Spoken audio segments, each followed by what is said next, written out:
Entonces estamos en Hechos 2, versículo 42, y vamos a leer estos versículos y quiero que cada uno de nosotros pues lo pueda leer allí donde está sentadito. Dice la palabra de Dios: y perseveraban en la doctrina de los apóstoles y en la comunión unos con otros, en el partimiento del pan y en las oraciones. Y sobrevino temor a toda persona, y muchas maravillas y señales eran hechas por los apóstoles, y todos los que habían creído estaban juntos, y tenían en común todas las cosas, y vendían sus propiedades y sus bienes, y los repartían a todos según la necesidad de cada uno. Y perseveraban unánimes cada día en el templo, y partiendo el pan en las casas, comían juntos con alegría y sencillez de corazón, alabando a Dios y teniendo favor con todo el pueblo, y el Señor añadía cada día a la iglesia los que habían de ser salvos. Padre bueno, te damos gracias en el nombre de Jesús por esta mañana tan hermosa que nos regala. Gracias, Dios, por cada hermano que puede estar presente. Te damos la gloria por tu presencia en medio nuestro, porque nos visitas, Señor, y como dice tu palabra, tú, Padre Santo, te glorificas, Señor, y te paseas en la alabanza de tu pueblo, Señor. Padre, te damos gracias por cada uno de estos cantos que hemos elevado a ti, Señor. Verdaderamente, Señor, usted es digno de nuestra alabanza, de nuestra adoración, pero como decía, Señor, nuestra hermana en la oración de la ofrenda, que vivamos en santidad, Señor, para ti, todos los días de nuestra vida, Señor. Que aprendamos, Señor, a vivir con temor y temblor, Señor, sabiendo que tú estás a las puertas, Señor. Gracias, Señor, por este tiempo que tú nos regalas, Señor amado. Y te damos muchísimas gracias en el nombre poderoso de Jesús. Amén y amén. Ok, entonces estamos en Hechos capítulo 2, versículo 42. De aquí sale entonces aquella falsa doctrina de que Cristo era socialista. Y también sale otro engaño y otra mentira, en el cual la gente pues dice que todos los creyentes eran pobres, ¿no? Todos los creyentes vendieron todo. Sabemos que son falsas interpretaciones o interpretaciones erróneas, pero sabemos que hay algunas cosas que no son necesariamente como nos las han enseñado. Y yo quiero que en esta mañana nosotros comencemos a ver lo que va a ser una pequeña serie acerca de una iglesia viva. Una iglesia viva. Y vamos a usar esta iglesia primitiva como ejemplo para muchas cosas de las que vamos a ver. Y alguien dirá, ¿una iglesia viva? ¿Qué es eso? Bueno, hay iglesias muertas, según Dios. ¿Sí? Usted lee los mensajes al Apocalipsis a las iglesias y se dará cuenta que hay unas que dicen que son ricas y no lo son. Y hay unas que dicen que son pobres, pero no son pobres. El Señor dice claramente, he aquí que dices que vives y estás muerto. Y aquí que dice que eres rica y no sabes que eres pobre, desventurada y miserable. De manera que sí es importante que nosotros entendamos que la iglesia debe ser una iglesia viva, una iglesia viva. Y Hechos, capítulo 2, versículo 42, aquí nos vamos a centrar en este verso y luego la semana siguiente continuamos. Dice, y perseveraban en la doctrina de los apóstoles y en la comunión los unos con los otros, en el partimiento del pan y en las oraciones. La iglesia tiene su origen en el corazón de Dios.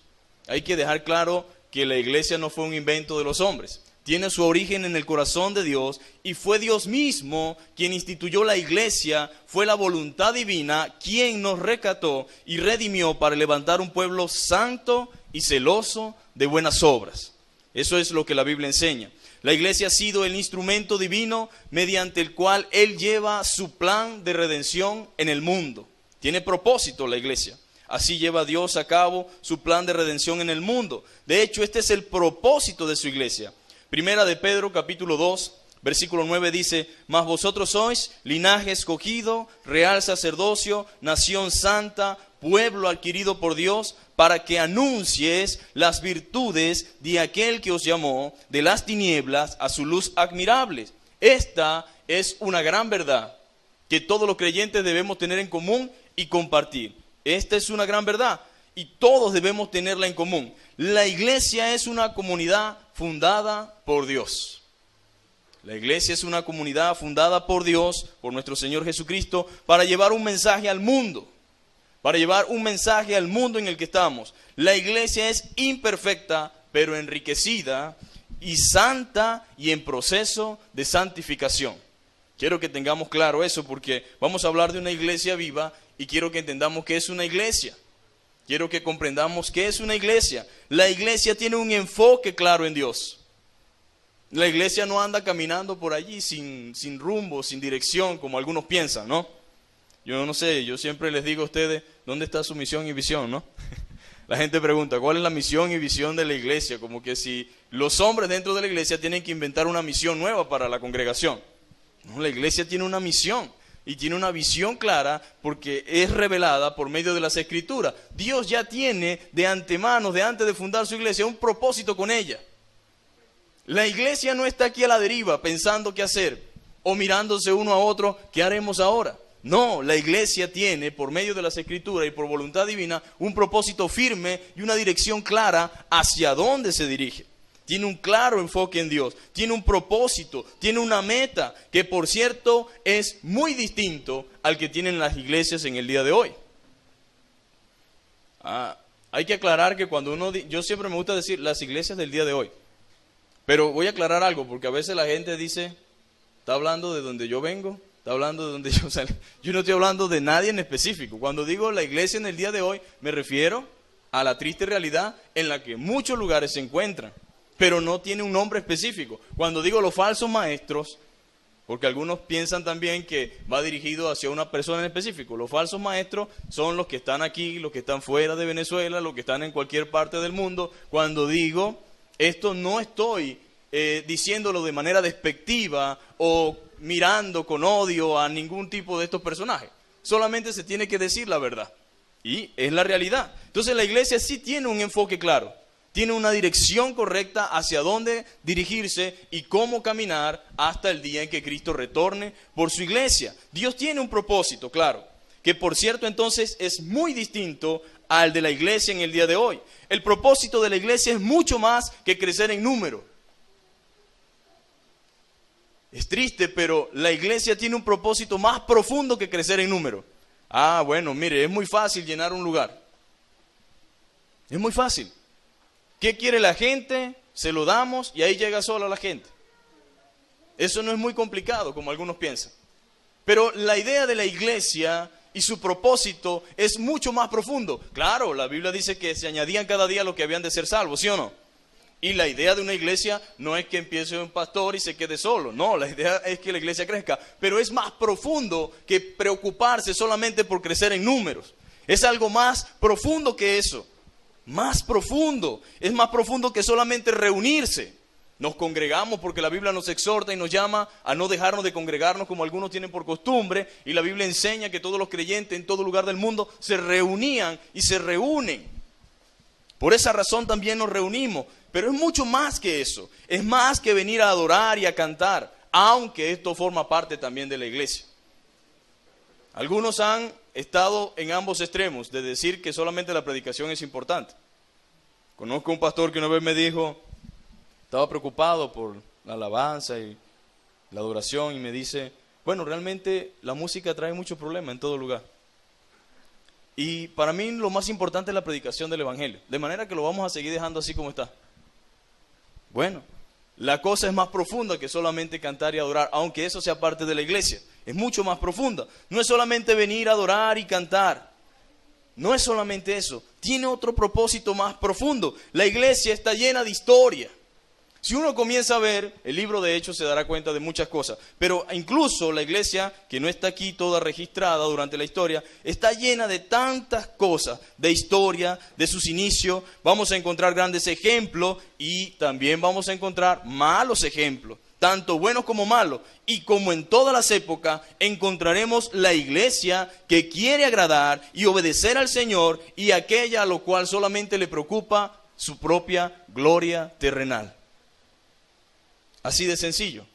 Vamos a encontrar por lo largo de la historia y vamos a seguir encontrando iglesias que están preocupadas por agradar al Señor y otras que están solamente preocupadas por su propia gloria.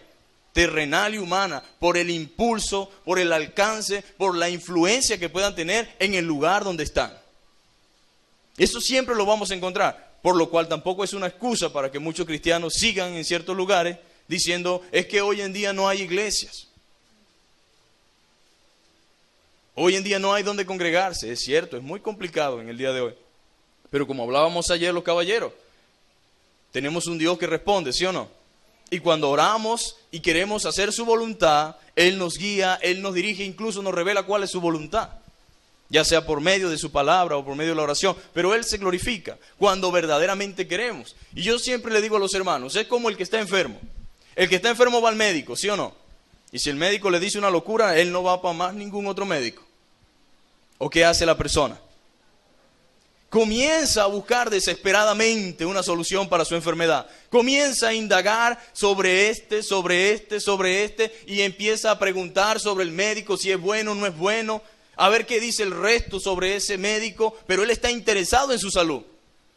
La mujer del flujo de sangre dice que había gastado todo su dinero buscando un médico que le ayudara a solventar su situación. Y como cristianos nosotros tenemos esta situación igual. Andamos en un lugar y de repente no es allí. Visitamos otro y de repente no es allí. Pero créame, si estamos buscando la dirección correcta de parte del Señor, Él nos va a guiar. Él nos va a indicar dónde debemos estar. Pero no es una excusa para no congregarse con una iglesia, por lo menos que viva e intente en todas las medidas posibles agradar al Señor. No perfecta, ¿no? Porque como le dije al principio, la iglesia no es perfecta, en el sentido humanamente hablando. Sabemos que en el sentido espiritual es otra cosa. Pero ahí está la iglesia. La iglesia primitiva es un ejemplo de una iglesia viva. Era una iglesia con debilidades entre sus miembros, porque a veces hablamos de la iglesia primitiva, es como Corintios, ¿no? A mí me da risa, ¿no? Los hermanos que son muy espirituales dicen, no, porque los corintios, mire, como en Corintios, como que si Corintio es un modelo a seguir, como que si es un ejemplo para que todos seamos iguales a ellos. Resulta que hay un libro que se llama Catástrofe en Corintio. No puede ser un gran ejemplo, había un desastre allí, pero aún así eran hermanos, aún así eran cristianos, ¿no? Pero la iglesia primitiva, también a veces usamos un ejemplo constante sobre la iglesia primitiva, como que si era perfecta, pero en la iglesia primitiva, dentro de ese grupo, había un problema también. Necesitábamos personas que se encargaran de unas cosas, porque algunas mujeres viudas se estaban quedando sin nada y se estaba distribuyendo de manera inadecuada quizás los recursos. También había problemas de otra índole. No era perfecta. Por eso les digo, era una iglesia con debilidades entre sus miembros. También existían diferencias, pero algo sí tenía la iglesia primitiva. Algo sí tenía la iglesia primitiva, algo loable. Sí tenía, era un apego y un amor por la enseñanza bíblica. La iglesia primitiva tenía ese algo loable que es digno de observar, de admirar. Ella tenía ese apego, ese amor por la enseñanza bíblica, cosa que muchas iglesias en el día de hoy no tienen, ese apego por la enseñanza. Y en primer lugar nosotros vamos a ver que la iglesia viva o una iglesia viva persevera en la enseñanza apostólica. Una iglesia viva persevera en la enseñanza apostólica. Lo hemos leído en Hechos. Vamos a ver qué significa perseverancia. ¿Qué significa perseverancia? Esa palabra viene del griego que es proskarteresis, que significa constancia, persistencia, atender constantemente, continuar sin desvío, adherirse firmemente, agarrarse bien. La iglesia primitiva se agarró muy bien de la enseñanza apostólica. Se sujetó muy bien de la enseñanza de los apóstoles. Y por eso dice, y perseveraban. Como queriéndonos decir a nosotros, se agarraron, fueron persistentes, fueron constantes en continuar sin desviarse de la doctrina, ¿de quiénes? De los apóstoles. En pocas palabras, estos nuevos creyentes eran fieles en conservar y mantener la enseñanza de los apóstoles, que por cierto era la palabra de Dios. Algunos dicen, bueno, pero más importante la palabra de Dios que la de los apóstoles. Pues obviamente la palabra de los apóstoles era la palabra de Dios, porque ellos hablaban de parte de Él. Luego de ese derramamiento del Espíritu Santo en el Pentecostés, se produjo un deseo por aprender la palabra. Cuando alguien me dice que está lleno del Espíritu Santo, y está pendiente de cuentos, de chisme y de problemas, yo no le creo. No se lo digo para que no se ofenda, pero no se lo creo. Pero cuando alguien está verdaderamente lleno del Espíritu Santo, como sucedió en el Pentecostés, que luego de que vino el Espíritu Santo, hubo en ellos un deseo por aprender de la palabra. Los creyentes comenzaron a sentir una necesidad de preparación. Cuando verdaderamente estamos llenos del Señor y hemos creído en Él, debe haber en nosotros un deseo de conocer más y más su palabra. Debe haber un deseo por prepararnos en el Señor. El Señor abrió una escuela bíblica y su maestro eran los apóstoles después del derramamiento del Espíritu Santo en el Pentecostés. Qué hermoso ejemplo, ¿no? Tenemos allí en la iglesia primitiva un gran ejemplo, un ejemplo hermoso de estos creyentes. La meta no debe ser creer y ya está listo, ¿no? Ya somos cristianos y ya está listo todo. No, esa no es la meta. La meta no es creer y ya está listo. No, debe iniciar un deseo profundo por conocer a Dios. Debo anhelar saber más de Él. La única religión que cree en un Dios al cual no tiene conocimiento de Él y no sabe explicarlo son los evangélicos. Te habla con un musulmán y, bueno, lo que sea de ¿cómo se llama? Del Corán, ¿no? Habla con cualquier otra denominación y le dirá cualquier cantidad de cosas sobre lo que ellos creen sobre su Dios. Habla con un mormón y tienen un libro así de grueso para iniciarse, discipulado básico, dice. Discipulado básico para entrar al mormonismo. Y así cada religión. Pero los que se hacen llamar cristianos solamente saben decir cristiano y salvo. Del resto, más nada. Entonces no es la idea de que alguien diga, ya creí en el Señor y está listo. No, debe iniciarse en mí, porque eso es lo que produce el Espíritu Santo. Un deseo profundo por conocer a Dios, capacitarnos mediante las Escrituras. Debemos desearlo, capacitarnos mediante las Escrituras. Esto no está indicando que usted debe ser un teólogo, que todos deben ir a un instituto bíblico. Porque algunos piensan eso, ¿no? Que para prepararse tienen que ir a un instituto bíblico, tienen que graduarse, y si no, no se pueden preparar. No, eso no es lo que dice la Biblia. Muchos y la mayoría y millones de cristianos a lo largo de la historia nunca han ido a un instituto bíblico. Pero eso no es un indicativo para ser un ignorante espiritual, ni es un indicativo para ignorar la verdad bíblica. No lo es. Entonces debe haber ese deseo por estudiar las Escrituras. Los creyentes de la iglesia primitiva no estaban dedicados a una experiencia mística de solo emociones. Ustedes saben por qué la iglesia viva y bíblica no tiene mucha proyección, por lo menos ahora, ¿no?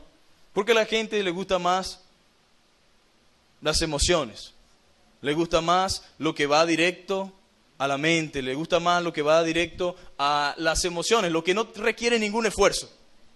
Pero estudiar, indagar, investigar, leer, no, ¿para qué eso, no? Pero yo quiero que entendamos que una iglesia viva no es así. Quiero que entendamos que una iglesia neotestamentaria no es así. Una iglesia verdadera no es así. Al contrario, una iglesia verdadera desea conocer a Dios. Anhela participar en cualquier evento o cualquier cosa que se haga donde Dios sea glorificado, donde Dios sea proclamado. Ahí quiere estar un creyente. Ahí quiere estar un discípulo. Ahí quiere estar alguien que ha nacido de nuevo. No solamente pudieron vivir estos creyentes de experiencias místicas o solo de emociones. No sirve así de esa manera. No se puede vivir así, solamente de experiencia mística, solo de emociones, que les hiciera olvidar la necesidad de pensar o de razonar. Algunos llegan al cristianismo y piensan que hemos llegado a la fe de la ignorancia. Aquí pierde toda facultad, todo juicio. Aquí no hay forma de determinar si algo está bien o está mal. No, eso no importa. Si Él lo dice, eso es así. Si Él lo vivió, eso es así. Si Él lo cree, eso es así. No, ese no es el modelo bíblico, ni es la forma en la cual Dios desea que su iglesia camine o se mantenga en este mundo. No es la voluntad de Dios. No puede ser posible eso. No hemos de perder nuestra facultad de razonar. Por el contrario, dice la Biblia, perseveraban en la doctrina de los apóstoles y querían aprender todo lo posible. Tenían hambre por la verdad y querían sentarse a los pies de los apóstoles y absorber sus enseñanzas. Vamos a ver qué dice Primera de Pedro, capítulo 3, versículo 15. Primera de Pedro, capítulo 3, versículo 15. Pedro está en la Biblia, hermano. Por ahí anda. Primera de Pedro, entonces, 3:15. Dice la palabra de Dios: sino santificad a Dios el Señor en vuestros corazones, y está siempre preparados para presentar defensa con mansedumbre y reverencia ante todo el que os demande razón de la esperanza que hay en vosotros. Santificad a Dios el Señor en vuestros corazones, y está siempre preparado para presentar defensa con mansedumbre y reverencia ante todo el que os demande razón de la esperanza que hay en vosotros. De la esperanza que hay en vosotros. Necesitamos saber lo que creemos. Tenemos que conocer el Dios que predicamos, y solamente es posible mediante el estudio de las Escrituras. No hay otra manera, no hay otra forma. ¿Cómo vamos a hablar y cómo vamos a presentar defensa en el Dios que creemos si no conocemos su palabra?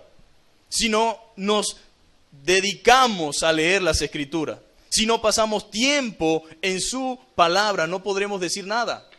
¿Qué defensa vamos a presentar? ¿De qué manera vamos a hablar de Él si lo desconocemos? Necesitamos entonces saber lo que creemos y tenemos que conocer al Dios que predicamos, y solamente es posible mediante el estudio de la palabra de Dios. Nunca antes se vio tal cosa como ahora en los creyentes. No se había visto eso en ningún tiempo de la historia. No se vio tal cosa de que los creyentes sean tan ignorantes referente a su fe. No se vio. ¿Cómo alguien puede creer en un Dios al cual ni siquiera nosotros conocemos? La gente sale a predicar, ¿no? No, hermano, estoy evangelizando, estoy predicando, estoy por allí. Y yo no dudo, como dice Spurgeon, ¿no? Se convirtió en una capillita por allá con un pastor que estaba dando un mensaje, dice él, que ni siquiera nada tenía que ver quizás con el texto que estaba leyendo.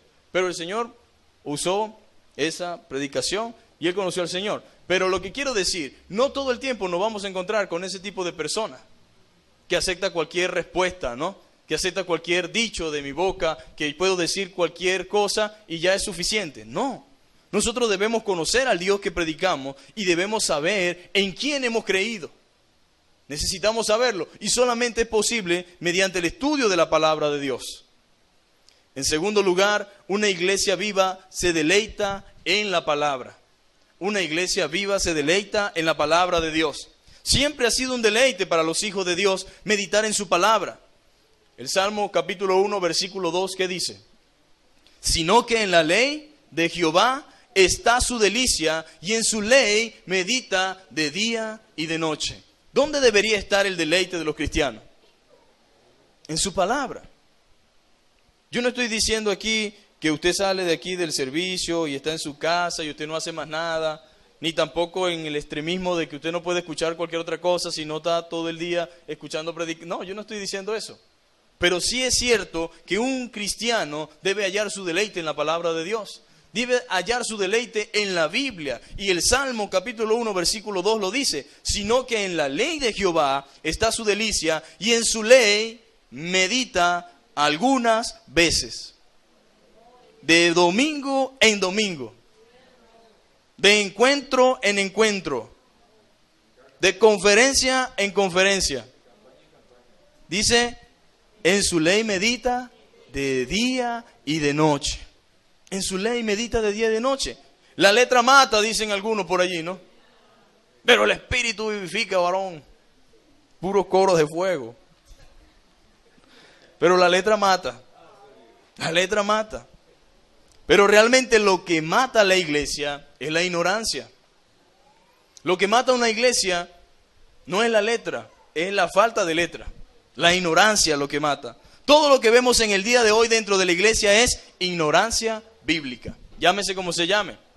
Que se ríen, que se revuelcan, que no sé qué, que para allá, que para acá. Eso no tiene otro nombre, eso tiene un solo nombre: ignorancia bíblica. Lo que pasa es que uno disfraza las cosas, ¿no? Y dice, no, bueno, eso es porque. No, bueno, eso es porque. No, eso se llama así, ignorancia bíblica.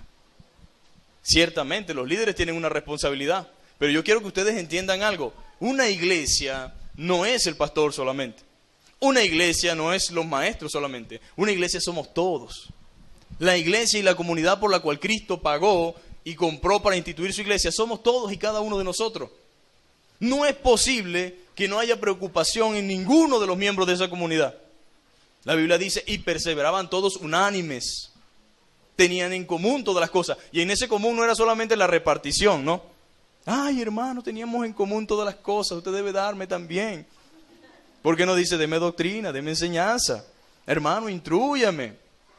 Hermano, necesito esto. Tenían en común, tiene el significado también de demostrarnos y decirnos a nosotros que había una preocupación colectiva y general entre cada una de las personas que asistían a la iglesia de Jerusalén por aprender y perseverar en la doctrina de los apóstoles.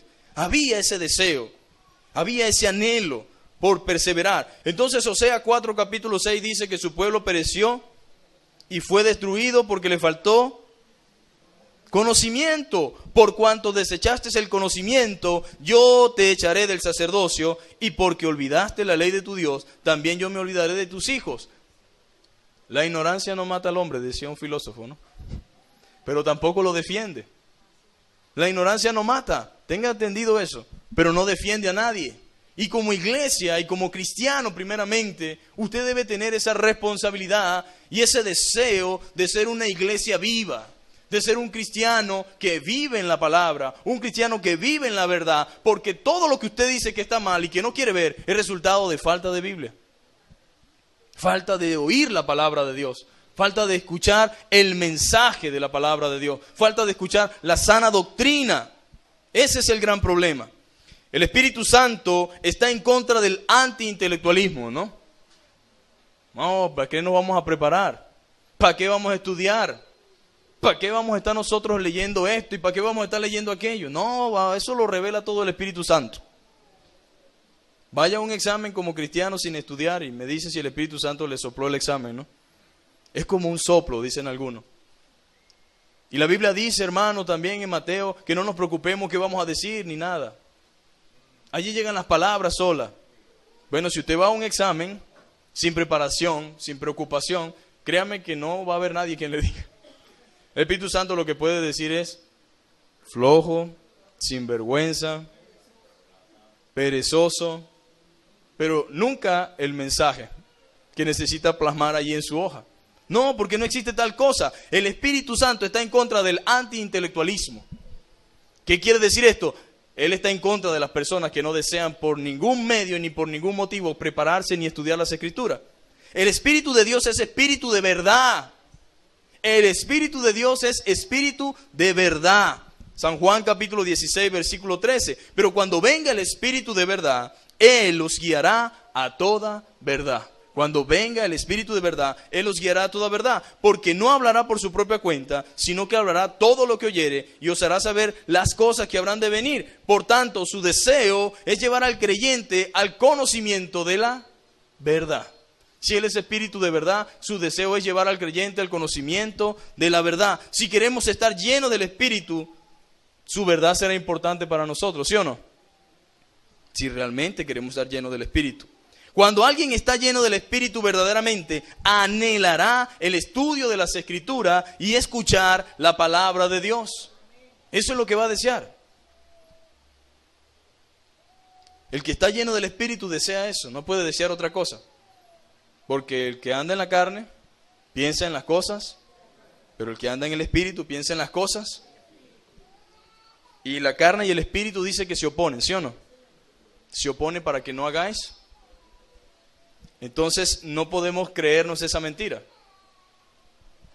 Por tanto, entonces el Espíritu está en contra del antiintelectualismo. No es el Espíritu Santo el que no quiere que estudie, no es el Espíritu Santo el que no quiere que lea las Escrituras, no es el Espíritu Santo que no quiere que me prepare, al contrario. Él está dispuesto a ayudarnos, a guiarnos en cuanto a la verdad. El Espíritu Santo está para guiarnos a la verdad, no para guiarnos a la ignorancia. Tampoco tiene como oficio el Espíritu hacernos ladrar, ni que perdamos la cordura ni los sentidos. Porque algunos redujeron al Espíritu Santo a algo que no es, ¿no? El Espíritu hace cualquier cosa menos revelarle la verdad. Cualquier cosa que sea ilógico, irracional, Cualquier cosa que no tenga sentido común, cualquier cosa que sea hasta una falta de respeto ante la presencia de Dios, es el Espíritu Santo. Según muchos, pero no es así. No es el propósito del Espíritu Santo en este mundo hacernos ladrar, ni que perdamos la cordura, ni los sentidos, ni que entremos en una risa incontrolable. Esa no es la obra del Espíritu Santo. Su obra es mostrarnos la voluntad del Padre y guiarnos a su verdad. Su palabra es la verdad. San Juan capítulo 17, versículo 17 dice: santifícalos en tu verdad, tu palabra es la verdad. Santifícalos en tu palabra es la verdad. Esa es la realidad. Y una iglesia viva es una iglesia que anhela mantenerse bajo la palabra de Dios. Una iglesia viva es aquella que está compuesta por creyentes que anhelan vivir conforme a las Escrituras. Si ese no es el deseo, entonces algo está mal. Pero ese es el deseo y fue el deseo de la iglesia primitiva. En tercer lugar, una iglesia viva es una comunidad que estudia. ¿Cómo es esto? Yo quiero que vayamos a Hechos capítulo 17. Aunque los de Berea se convirtieron algunos, no necesariamente es un indicativo que fueron todos, pero hay algo allí que la Biblia habla sobre ellos. Hechos 17. Y vamos a ir al versículo 10. Ellos salieron huyendo de una sinagoga y entraron en otra. Hechos capítulo 17, versículo 10 al 12. Dice la palabra de Dios: e inmediatamente los hermanos enviaron de noche a Pablo y a Silas hasta Berea. Y ellos, habiendo llegado, entraron en la sinagoga de los judíos. Y estos eran más nobles que los que estaban en Tesalónica, pues recibieron la palabra con toda solicitud, escudriñando cada día las Escrituras para ver si estas cosas eran así. Así que creyeron muchos de ellos, y mujeres griegas de distinción, y no pocos hombres. Vamos a dejarlo hasta allí. Fíjense ustedes. Siempre ha sido entonces un deleite para los hijos de Dios meditar en su palabra. Según el Salmo que leímos, dice que su regocijo y su gozo estaba en meditar en la ley de Jehová de día y de noche. Ahora, es una iglesia viva, es una iglesia que entiende su compromiso con la palabra de Dios y sus miembros se involucran en toda actividad que tenga que ver con la palabra de Dios o referente al aprendizaje de la Biblia. En este capítulo o en este episodio, Pablo y Silas llegan a un lugar llamado Berea. Un lugar llamado Berea que estaba allá en Macedonia. Y dicen que entraron ¿dónde? En la sinagoga de los judíos. Estas personas recibieron la palabra con solicitud, lo que es igual a decir con ánimo y con voluntad. Eso de que recibieron la palabra con solicitud indica que la recibieron con ánimo y con voluntad, escudriñando, que es igual a investigar, examinar y preguntar. Usted ve que los cristianos, llega alguien y dice, aleluya, gloria a Dios, tremendo mensaje.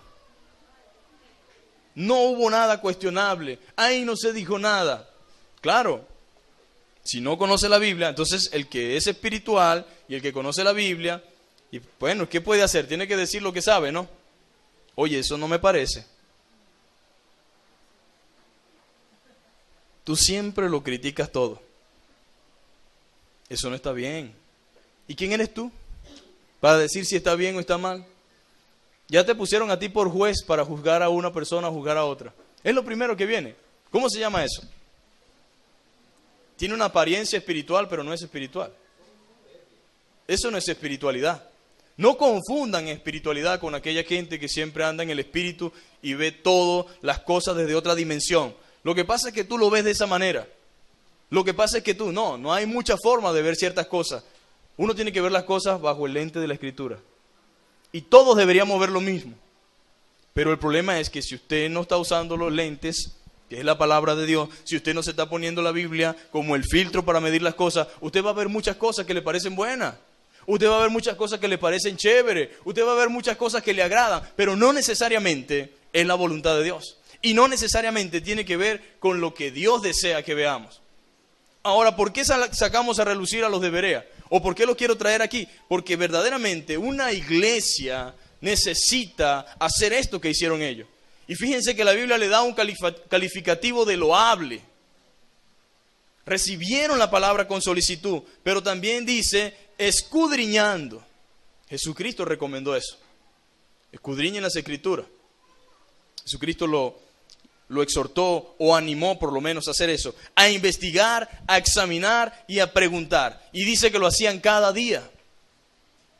¿Cuántas veces hacían esto de Berea? Cada sábado, cuando iban a la sinagoga, o una vez cuando venía el moret, el rabino, no sé, a predicar o a enseñar. No, lo hacían cada día. Las Escrituras lo hacían cada día para ver si estas cosas eran así. ¿Qué será eso? Dice que estos eran más loables que los que estaban en Tesalónica, pues recibieron la palabra con toda solicitud, escudriñando cada día las Escrituras para ver si estas cosas eran así. ¿Así como? Así como las habían dicho Pablo y Silas, para poder saber si eso era cierto, para poder saber si eso era verdad, para poder saber si esto no era cuento, si esto no era negocio, habría que escudriñarlo a la luz de la Escritura para ver si las cosas eran así. Y ellos lo hacían cada día. No sé cuánto tiempo duraría Silas y Pablo allí, pero mientras estuvieron enseñando, todo lo que ellos escuchaban, todo lo que a ellos les decían, ellos entendieron que tenían que pasarlo por el filtro de la palabra de Dios. Tenían que escudriñar, tenían que examinar, tenían que ponerle la lupa. Y esto me llama a la reflexión, ¿no? Porque algunas veces nosotros nos tragamos unas cosas porque lo dijo fulano. No, ese hermano no se pela. Es una persona que es demasiado entendida. Ahora, yo no estoy llamando aquí a la duda, ni a que nosotros, ¿verdad?, no tengamos aprecio. La Biblia habla mucho acerca de esto, y de verdad que hay personas respetables y honorables en cuanto a la enseñanza de las Escrituras, pero es una exhortación a la iglesia del día de hoy, que anda por allí definiéndose partidistamente por una sola persona que solamente dio una idea o una opinión muy personal sobre un tema. Ahora yo soy de esto. Ahora yo soy de esto. Y yo con ese me caso a tal punto que si se lanza por el barranco y si todos tienen que tomar veneno, tomen. No puede ser así. Y no porque lo diga, no. Lo importante es que lo que dijo él esté de acuerdo a las Escrituras y de acuerdo a la sana doctrina. Eso fue lo que hicieron los de Berea. Escudriñaban, estaban investigando, examinando y preguntaban. Y cada día hacían esto, cada día, viendo a ver si las cosas eran así como estos los habían dicho. O sea, Pablo y Silas. Un maestro o un predicador verdadero nunca enseñará algo contradictorio a las Escrituras. Un maestro bíblico verdadero nunca enseñará algo contradictorio a las Escrituras. Puede ser contradictorio contra algún otro hermano. Inconscientemente quizás lo dijo. Pero en contra de las Escrituras nunca. Puede ser que alguien tenga otra óptica, otra perspectiva en el sentido teológico, por así decirlo. Pero nunca enseñará algo contrario a las Escrituras. Un predicador de verdad o un maestro de verdad no lo podrá enseñar. Pero es solo si conocemos las Escrituras que podremos saber si eso es cierto o no. Si ignoramos todo eso, todo lo que diga es verdad, hasta que se pruebe lo contrario. Por eso es que mucha gente está donde está en el día de hoy. Y por eso muchos falsos maestros y falsos pastores están donde están, porque lo que escuchan no pueden examinarlo. Porque lo que escuchan no tienen manera, ni forma, ni métodos para poder comprender si eso no es verdad. Aunque hay un hermano que me dijo que el Señor le dio un instinto. Él no puede saber dónde está la Escritura, pero le huele a ratón muerto. Bueno, en verdad la misericordia de Dios con sus hijos, ¿no? Que a veces, ignorando ciertas cosas, no sabe cómo comprobarlo a la luz de las Escrituras, ¿verdad? Pero hay como algo que choca, ¿no? Que va, no me entra, no me parece. Pero uno no puede confiarse en ese método de ratón muerto. No debe ser la regla ni la norma para todos. Lo que debe ser la regla es la Biblia. La Biblia, la palabra de Dios, tener conciencia. Oye, ¿por qué hablo de eso? ¿Dónde aparece eso en la Biblia? No, yo nunca he leído eso. Eso debe generarme a mí, como los de Berea, un deseo por investigar. Quizás no como algunos lo hacen, directamente ante la persona, que a veces se ve como una falta de respeto, pero sí terminó. Ay, qué chévere, predicó el pastor. Bueno, pero voy a revisar. Hasta ahora quizás de repente no ha dicho nada, pero uno nunca sabe, ¿no? Para ayudarlo incluso. para corregirle, quizás, mire hermano, dijo algo. Pero no es tragarnos las cosas así tan fácil, así de sencillo. No, no puede ser. Ustedes creen que ni siquiera les ha surgido una preguntita, ¿y por qué siempre hay que dar para acá y de allá nunca dan para acá? Nadie se hace esa pregunta, ¿no? Y es tan sencilla que los mundanos se dan cuenta. Porque lo triste de esto es que los cristianos no saben, pero los mundanos se dan cuenta. Yo tengo amigos que me dicen, mire hermano, yo cuando pongo ese canal me aprieto aquí el bolsillo y le pongo un cierre, ¿oyó? Ya uno sabe de qué están hablando. No, fui a un sitio, a una iglesia, chévere, pero mire, eso desde que llegaron parecían un gatico chino. Dame, era todo el servicio en eso. Y la gente se da cuenta, pero qué triste es que muchas personas, como les dije, puro emoción, sin conocimiento bíblico. Y creen que todo es del Espíritu Santo. Ni siquiera saben quién es el Espíritu Santo, ni cómo actúa el Espíritu Santo, ni qué cosas hace el Espíritu Santo, ni cuál es su propósito en la vida de los creyentes el Espíritu Santo. Entonces, esto es necesario, hermanos, que como iglesia viva, como no una iglesia muerta, sino una iglesia viva, nosotros reaccionemos, nosotros reflexionemos, nosotros examinemos, nosotros preguntemos y nos preocupemos por el bienestar y la salud, primero, personal de cada uno. El que tiene familia de su familia y el que está dentro de la iglesia por la salud espiritual de la iglesia. Es un trabajo en equipo, todas las cosas en común, un sentir. Dios, queremos agradarte, queremos hacer las cosas para ti, queremos que tú seas glorificado a través de nuestras vidas, a través de lo que hacemos. ¿Por qué? Porque tú dejaste tu iglesia con un propósito, dejaste tu iglesia con una dirección, dejaste tu iglesia para una tarea específica. Entonces solamente podremos saber si es falso o no cuando conocemos la palabra de Dios. Debemos examinar todo lo que escuchamos sin importar la fama que tengan quienes nos predican o nos enseñen. Es un deber del creyente examinar y filtrar toda enseñanza conforme a la palabra de Dios. Es un deber. Es un deber. Oye, Pablo y Sila eran famosos ya, ¿no? Por ahí en esas costas. De crucero en crucero, llegando allí a cada pueblito, a cada lugar, pero sin embargo, bueno, vamos a pasarlo por el filtro de las Escrituras. Dijeron los de Berea. Todo buen maestro y predicador honesto no tendrá ningún problema en que sus enseñanzas sean sometidas a un examen detallado y minucioso de la palabra de Dios. ¿Por qué me voy a poner bravo si es la verdad de Dios? La verdad es verdad aquí donde sea. La verdad es la verdad entre pobres y ricos. La verdad es la verdad entre los que saben y los que no saben. Es verdad. Y un predicador honesto no puede verdaderamente molestarse cuando se le exige un detalle minucioso sobre lo que está diciendo o haciendo. ¿Por qué de ponerse bravo? Si se molesta, algo está mal. Si no le gusta, algo está pasando. Algo está pasando. Solo los falsos maestros se molestan cuando sus enseñanzas se escudriñan según la Biblia. Solamente ellos se molestan cuando sus enseñanzas se escudriñan según la Biblia. Los malos maestros y falsos predicadores no les gusta visitar iglesias donde la gente utilice y conozca las Escrituras. ¿Para qué? Si saben que van a perder el tiempo, ¿no? Díganme dónde están los ignorantes que para allá vamos. Pero donde estudian la Biblia no. No nos vamos a meter allí. ¿Por qué? Porque sus mentiras y herejías no serán aceptadas y quedarán expuestos como mentirosos. Ningún falso apóstol, ni maestro, ni pastor querrá visitar a los hermanos de Berea. Entonces imagina a un falso visitando la iglesia de Berea, o por lo menos la sinagoga de Berea, por así decirlo, y que quiera dar un pasaje fuera de contexto como los que sabemos que dan. No, porque la Biblia dice que todo lo que pisare la planta de vuestros pies será vuestro. Y que lleguen allá pidiendo y diciendo que Dios, mira lo que dice Malaquías. Mirule, lo de Berea le van a leer la cartilla rapidito, porque saben lo que dicen las Escrituras. Y ese debe ser verdaderamente la realidad. Y créanme que la iglesia debería esforzarse por llegar a ese punto. Por poder, como los de Berea, escudriñar y examinar. Nosotros no le estamos faltando el respeto a nadie. Ni ustedes le faltan el respeto a los maestros, ni al pastor, ni a nadie, por el simple hecho de escudriñar lo que se enseña y lo que se dice. Pero a los falsos maestros no les gusta esto. Y estoy seguro que ninguno de estos mentirosos querrá ir a la iglesia de Berea. A perder tiempo no va a ir. Ya está claro que en Berea no podemos estar. Y ustedes ya saben por qué porque ellos indagaron cada día diligentemente lo que los apóstoles enseñaban. Ojalá ningún falso maestro venga acá a esa oración, ¿no? Que pudiéramos tener esa fama de Berea. No, esa gente conoce la Biblia, hermano. No vaya a echarle cuento allá a esos hermanos.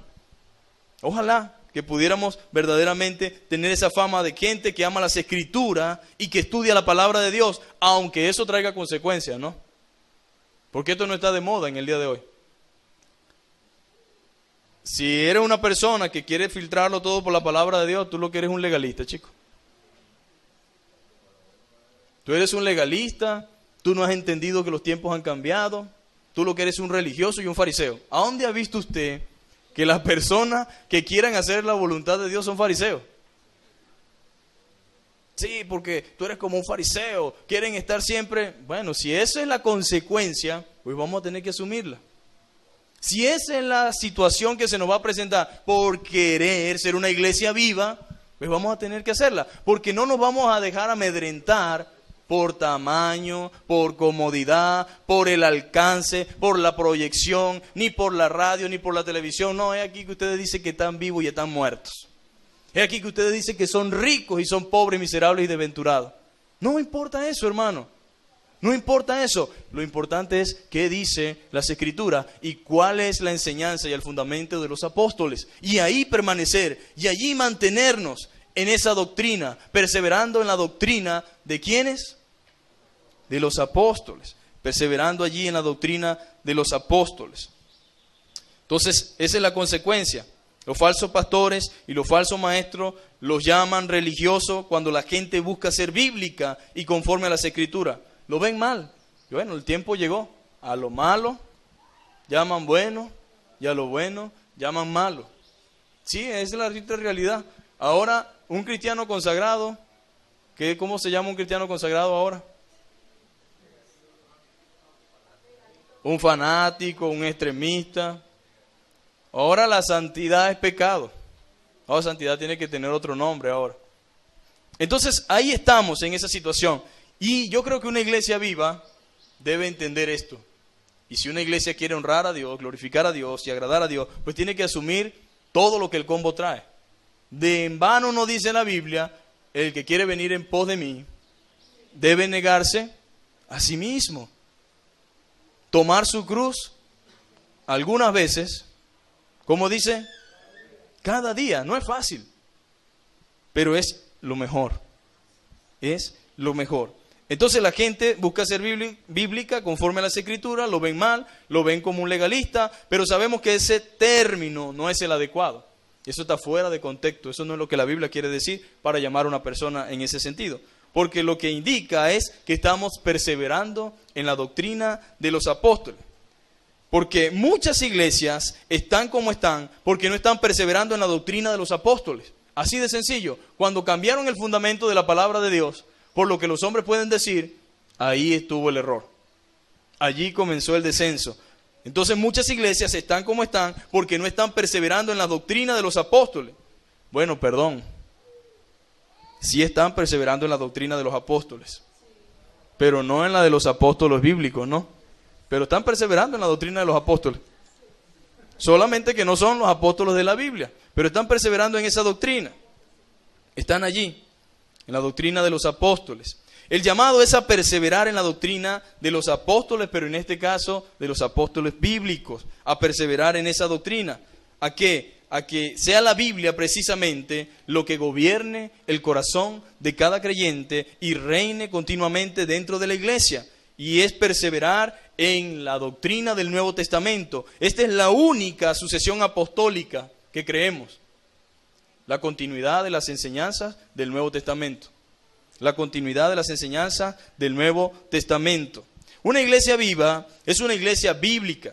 En ella se enseñan las Escrituras. Los padres, eso hacía la iglesia primitiva, enseñan la Biblia a sus hijos. Hay un pequeño detalle. La iglesia moderna o la iglesia nueva está dejando sus responsabilidades. Y por eso tenemos lo que tenemos, ¿no? Pero la iglesia bíblica o una iglesia viva es esa iglesia que enseña las Escrituras, y es aquella iglesia en la que los padres enseñan la Biblia a sus hijos. Los miembros leen y reflexionan sobre las Escrituras todos los días, y el Espíritu de Dios dirige a su pueblo a someterse a la palabra de Dios. Pero de otra manera no existe.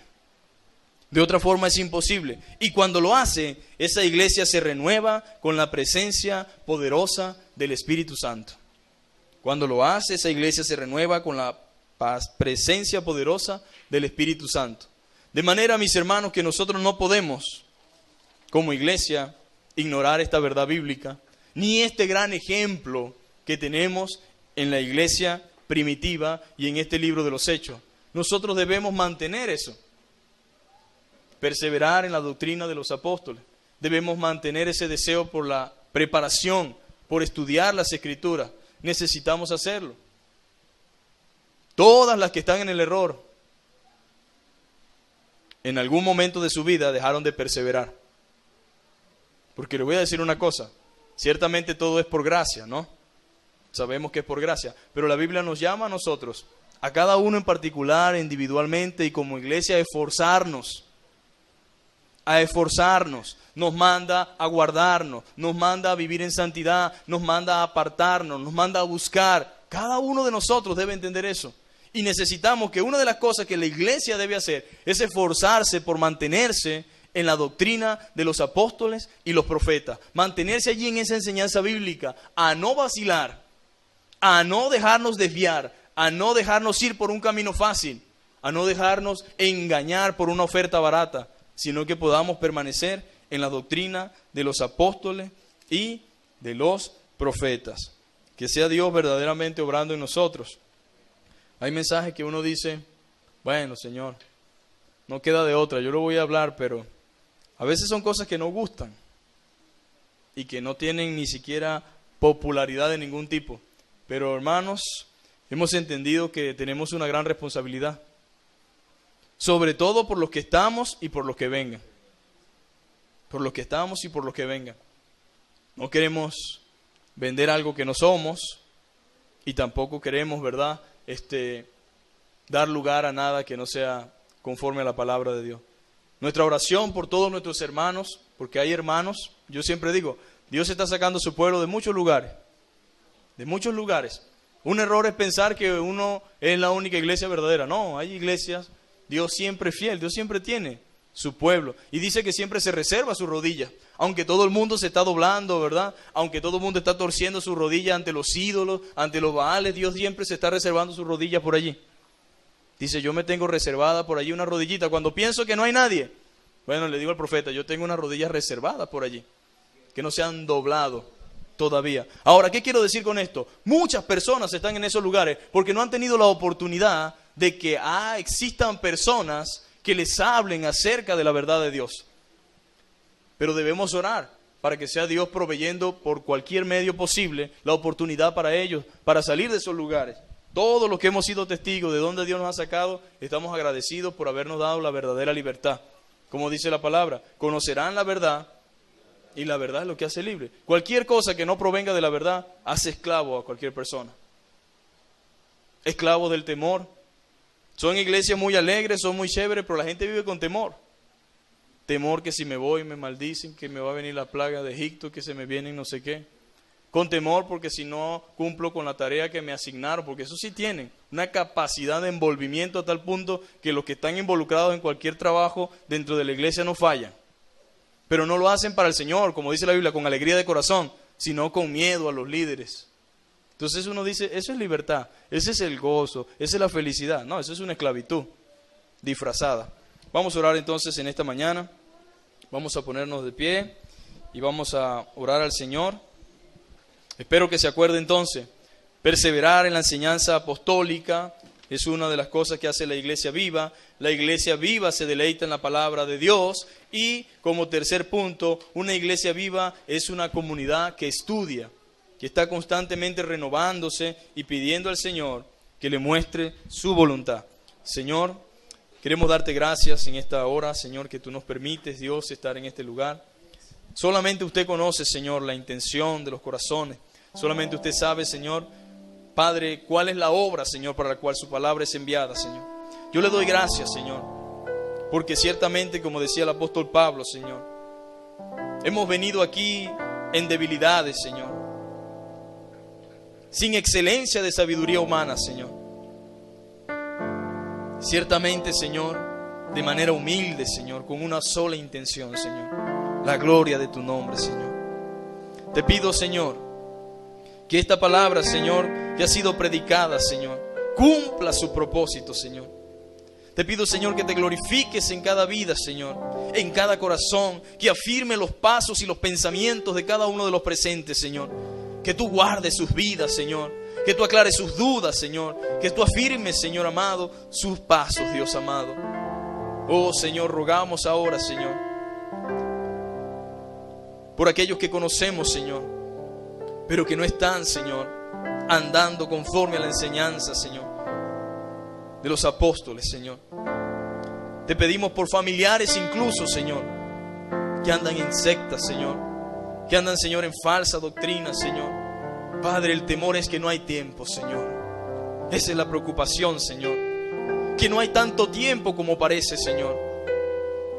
Y que no hay lugar para vacilar, Señor, ni para ignorar, Señor, la eminencia de tu venida, Señor. Ten misericordia, Señor. Ten misericordia, Señor. Incluso, Señor, de sus líderes, Señor. Incluso, Señor, de sus pastores, Señor. Oh, Padre Santo, Señor, que el alumbramiento y el entendimiento, Señor, sea sobre ellos, Señor amado. Y así, Padre, humildemente te pedimos, Señor, por esta iglesia, Señor, que tú has levantado en este lugar, Señor. Es tu iglesia, Señor. ¿Qué soy yo y qué es Apolo?, decía el apóstol, Señor. Y podemos decir igual, Señor, ¿qué soy yo y qué son mis otros hermanos, Señor, que están al frente de este pueblo, Señor? He aquí, Señor amado, uno siembra y otro riega, Señor, pero todo lo das tú, Señor. El crecimiento lo das tú, Señor amado. Tú eres el que añade lo que han de ser salvos, Señor. Tú eres el que produce el querer como el hacer por tu buena voluntad, Señor. Incluso nuestra predicación, Señor, no tiene poder absoluto, Señor, si no va acompañado de tu gracia, si no va acompañado de tu Espíritu Santo, Señor, que es el que convence, Señor, al hombre de pecado, Señor. Es el que transforma la mente y la conciencia, Señor. Oh, Señor, habla tú, Dios amado, a cada mente y corazón, Señor. Y recibe la gloria en esta mañana, Señor. Solamente tú recibe la gloria, Señor, porque usted es el único digno, Señor. En el nombre poderoso de Cristo Jesús, nuestro Señor y Salvador.